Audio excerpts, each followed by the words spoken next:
Juice 12 Yusuf அலைஹிஸ்ஸலாம் அவரது சகோதரர்களால் கிணற்றில் வீசப்பட்டு அடிமையாக விற்கப்பட்டு பின்னர் அவர் குற்றமற்றவர் என்றாலும் சிறையில் அடைக்கப்பட்டார்.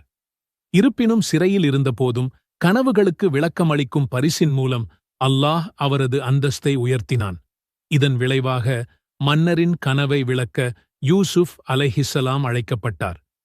எகிப்து மன்னரோட கனவுக்கு விளக்கம் சொல்லி வரப்போற பெரிய பஞ்சத்திலிருந்து அந்த நாட்டையே காப்பாத்துறதுக்கு ஒரு திட்டத்தையும் வகுத்துக் கொடுக்கறாங்க. அவரோட நேர்மையையும் திறமையையும் பார்த்த மன்னர் அவரை அந்த நாட்டோட கருவூலத்துக்கே அமைச்சரா நியமிக்கிறார். காலம் உருண்டு ஓடுது. வறட்சியின் ஆண்டுகள் யூசுப் அலைஹிஸ்ஸலாம் மன்னரின் கனவிலிருந்து விளக்கியபடியே தொடங்குகின்றன. சுற்றுப்புற நாடுகளிலிருந்து மக்கள் உணவு வாங்க எகிப்துக்கு வருகிறார்கள். பஞ்சத்தால பாதிக்கப்பட்ட அவரோட சகோதரர்களே உணவு தேடி அவர்கிட்ட வர்றாங்க. யூசுப் அலைஹிஸ்ஸலாம் தனது சகோதரர்களை உடனடியாக அடையாளம் கண்டுகொள்கிறார். ஆனால் அவர்கள் அவரை அடையாளம் காணவில்லை. அவர் அவர்களை தாராளமாக நடத்துகிறார். அவர்களுக்கு உணவுப் பொருட்களை வழங்குகிறார். அடுத்த முறை அவர்களின் உண்மைத்தன்மைக்கு சான்றாக அவர்களின் இளைய சகோதரர் பின்யாமீனை அழைத்து வருமாறு அவர் அவர்களிடம் கேட்கிறார். சகோதரர்கள் தங்கள் தந்தையிடம் அடுத்த முறை பின்யாமீனை அழைத்து வர வேண்டும் என்று கூறுகிறார்கள். யாக்கூப் அலைஹிஸ்ஸலாம் யூசுப்பை இழந்தது போல் பின்யாமீனை இழந்து விடுவோமோ என்று அஞ்சுகிறார். அவர்களிடமிருந்து ஒரு வலுவான வாக்குறுதியை பெற்ற பிறகு பின்யாமீனை செல்ல அனுமதிக்கிறார்.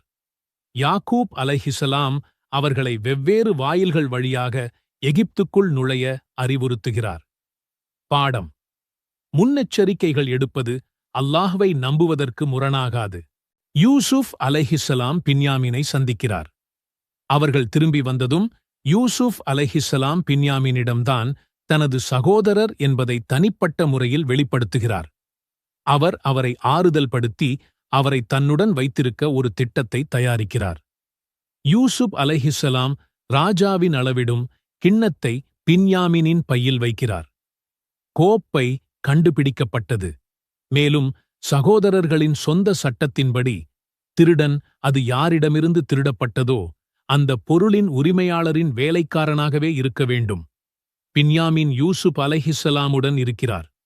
சகோதரர்கள் தங்கள் தந்தையை மீண்டும் எதிர்கொள்ள முடியாது என்பதை உணர்கிறார்கள். பென்யாமீனை பாதுகாப்பதாக உறுதியளித்ததால் மூத்த சகோதரர் வீடு திரும்ப மறுக்கிறார். மற்றவர்கள் யாக்கூப் அலைஹிஸ்ஸலாமிடம் திரும்புகிறார்கள். யாக்கூப் அலைஹிஸ்ஸலாம் பொறுமை. யாக்கூப் அலைஹிஸ்ஸலாம் மிகவும் சோகமாகிறார், ஆனால் பொறுமையாக இருக்கிறார். அவர் தனது துக்கத்தை அல்லாஹ்விடம் மட்டுமே புகார் செய்கிறார் என்று கூறுகிறார். அல்லாஹ் தனது எல்லா மகன்களையும் திருப்பித் தரக்கூடும் என்று அவர் இன்னும் நம்புகிறார். பாடம்: அல்லாஹ்வின் கருணையில் ஒருபோதும் நம்பிக்கையை இழக்காதீர்கள். அவங்களை யாருன்னு தெரிஞ்சுக்கிட்ட பிறகும் யூசுப் நபி அவங்களை பழிவாங்க நினைக்கல. அதுக்கு பதிலா அவங்கள மன்னிச்சு தன்னோட பெற்றோரோட மீண்டும் ஒன்னு சேர்றாங்க. அவரோட பொறுமையும் அசையாத நம்பிக்கையும் அவரை கிணத்தோட ஆழத்திலிருந்து அரியணையோட உயரத்துக்கு கொண்டு போச்சு. இதிலிருந்து நாம கத்துக்க வேண்டிய மிகப்பெரிய பாடம் என்னன்னா, சோதனைகள் எவ்வளவு பெருசா இருந்தாலும் பொறுமையோட இறைவனை நம்பினா நிச்சயம் அதுக்கு ஒரு அழகான பரிசு உண்டு. அடுத்து நாம பார்க்க போறது சூரா அர்-ராட். ராட் அப்படின்னா இடின்னு அர்த்தம். இந்த சூரா நம்மள சுத்தி இருக்கிற இயற்கையில காணப்படுற அல்லாஹ்வோட அத்தாட்சிகளை பத்தி பேசுது. வானத்துல கேட்கிற இடி சத்தம், பளிச்சிடுற மின்னல், வானத்திலிருந்து பெய்யிற மழை, பூமியில விதவிதமா வளர்ற செடி கொடிகள். காணக்கூடிய தூண்கள் இல்லாமல் வானங்கள் உயர்ந்துள்ளன. சூரியனும் சந்திரனும் துல்லியமான வரிசையில் நகர்கின்றன. மலைகள், ஆறுகள் மற்றும் வளமான நிலங்கள் பூமி முழுவதும் பரவியுள்ளன. வெவ்வேறு பயிர்கள் அருகருகே வளர்கின்றன. ஆனால் ஒரே நீரால் பாய்ச்சப்பட்டாலும் சுவை வேறுபட்டது. இது எல்லாமே வெறும் இயற்கை நிகழ்வுகள் மட்டுமில்ல. அதுல ஒவ்வொன்னும் எல்லாம் வல்ல அல்லாஹ்வோட அளவற்ற சக்தியையும் அவனோட கட்டுப்பாட்டையும் நமக்கு ஞாபகப்படுத்துற அத்தாட்சிகள். மனிதர்கள் தூசியாக மாறிய பிறகு எவ்வாறு மீண்டும் உருவாக்கப்பட முடியும் என்று காஃபிர்கள் கேள்வி எழுப்புகிறார்கள். முதலில் படைத்தவர் மீண்டும் மீண்டும் உருவாக்க முடியும் என்று குர்ஆன் பதிலளித்தது. மறைக்கப்பட்ட மற்றும் காணக்கூடிய அனைத்தையும் அல்லாஹ் அறிவான்.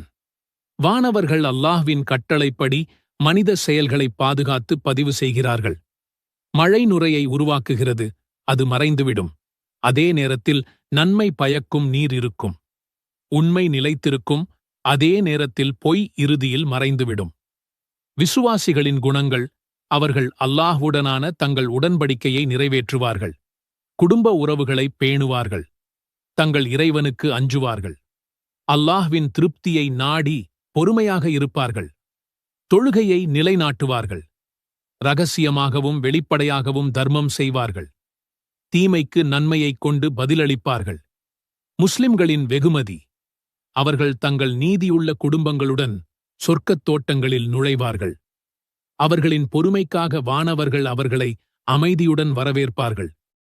அக்கிரமக்காரர்களின் குணங்கள்: அவர்கள் அல்லாஹ்வின் உடன்படிக்கையை மீறுவார்கள். கடவுள் பராமரிக்க கட்டளையிட்ட உறவுகளை துண்டிப்பார்கள். பூமியில் ஊழல்களை பரப்புவார்கள். அவர்கள் தண்டனையை எதிர்கொள்வார்கள். உலக வாழ்க்கையின் யதார்த்தம்: அல்லாஹ் தான் விரும்பியபடி வாழ்வாதாரங்களை விரிவுபடுத்துகிறான் அல்லது கட்டுப்படுத்துகிறான். மறுமையுடன் ஒப்பிடும்போது உலக வாழ்க்கை தற்காலிகமானது. அல்லாஹ்வை நினைவு கூர்வதில் உள்ளங்கள் அமைதியைக் காண்கின்றன. நபியின் பங்கு: நபியின் கடமை செய்தியை தெளிவாக எடுத்துச் சொல்வது மட்டுமே. தீர்ப்பு அல்லாஹ்வுக்கே உரியது.